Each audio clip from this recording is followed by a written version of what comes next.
In this video I'm going to show you how to change buttons on the Nintendo Switch 2 Pro controller. So first go to System Settings,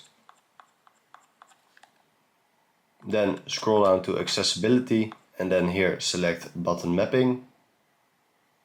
Then select the controller you want to map the buttons from, so we want to do this of the Nintendo Switch 2 Pro controller.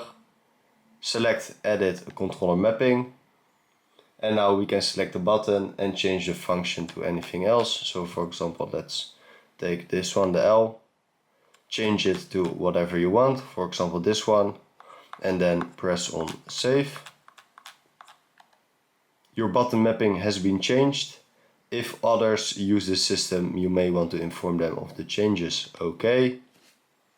Then what you can do also is, if you want to reset the controller mapping, you can select it here.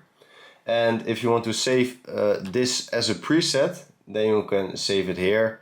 You can save up to 5 presets at a time. So guys, this is how to change buttons on the Nintendo Switch 2 Pro controller.